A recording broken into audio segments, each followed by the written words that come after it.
What's up, you guys? Happy Tuesday. I hope you all had an amazing weekend because we have a lot to catch up on. And let me tell you, the tea today is piping hot. If you haven't subscribed yet, go ahead and hit that button. And don't forget to click the thumbs up. Now, let's get into it. First up, let's talk about the drama that's been swirling around USA Gymnastics. Remember when I told y'all about Jordan Chiles' bronze medal being at risk because of a timing issue with her coach's appeal? Well, guess what? The Court of Arbitration for Sport has finally ruled in favor of Jordan and USA Gymnastics. Yes, you heard that right.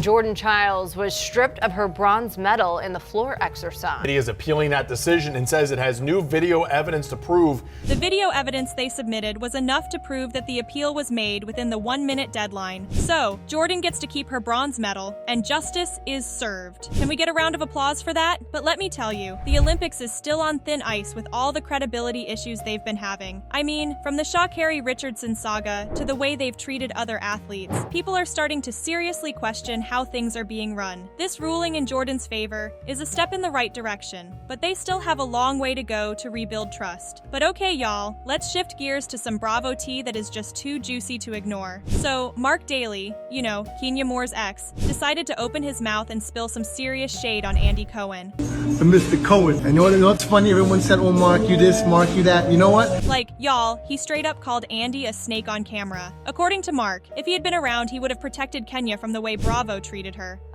Excuse me? Mark, weren't you the one who almost cost Kenya her spot on the show in the first place? Let's not forget that season when Kenya was MIA because you didn't want to be on TV. And now you're saying you could have saved her? Boy, bye, the audacity. And just when you thought it couldn't get any messier, the latest update is that Andy Cohen has reportedly responded to Mark's comments. While Andy hasn't said anything directly, sources close to him are saying he's unfazed and considers Mark's remarks as nothing more than attention-seeking drama. Oof, that's gotta sting. It looks like Andy's keeping it classy by not getting into a public spat, but we all know he's got his ways of clapping back. So stay tuned, because this could get interesting. And you guys, the internet did not hold back. I mean, people were dragging Mark left and right, calling him out for being the one who did Kenya dirty in the first place. One commenter said, "Imagine a skid mark calling somebody dirty. Like, ouch." And someone else pointed out that he's just mad now, because Kenya doesn't have to support him financially anymore. The shade of it all. But seriously, this just goes to show that some people will always try to rewrite history to make themselves look good. Now, on a much more somber note, I need to talk about some really sad news from the Real Housewives of Atlanta family. Porsha Williams' cousin, Londie, who we all got to know and love on Porsha's Family Matters spinoff, has tragically passed away. Porsha shared a heartfelt tribute on Instagram, and y'all, it's clear that Londie was more than just a cousin to her. She was a best friend, a sister, a soulmate. Porsha's post was so touching, she wrote, "Your life was a blessing. Your memory a treasure. You're loved beyond words and missed beyond measure." And honestly, it's heartbreaking. Londie was such a relatable and down-to-earth person, and her loss is being felt by so many people, including Porsha's sister Lauren, who's been sharing her grief on social media as well. And here's the latest update on Londie's passing. It's now been revealed that her death was due to a sudden and unexpected heart condition that no one saw coming. The family has been in shock, and Porsha has been leaning heavily on her friends and family for support during this difficult time. Lauren has continued to share her grief on social media, posting memories and heartfelt messages about Londie. This has been such a tough time for them, so please keep them in your thoughts. Lauren posted some sweet memories of her and Londie together, talking about how they were supposed to grow old together. She even admitted how hard it's been to cope with the loss, saying she struggled to stay sober during this difficult time. "My heart goes out to the entire family. Losing someone so suddenly like that is just devastating. So please, if you can, keep them in your thoughts and prayers." All right, y'all, before we wrap up, let's circle back to the mess with Mark Daly because this is just too good. In case you missed it, Mark's been trying to play the victim card, saying he would have saved Kenya's job on RHOA if only he'd been allowed to step in. But like I said earlier, the receipts just don't back him up. Let's not forget that he didn't even want Kenya on the show at all. And now, after all the damage is done, he's out here acting like the hero who could have saved the day? Nah, we're not buying it. And you know what?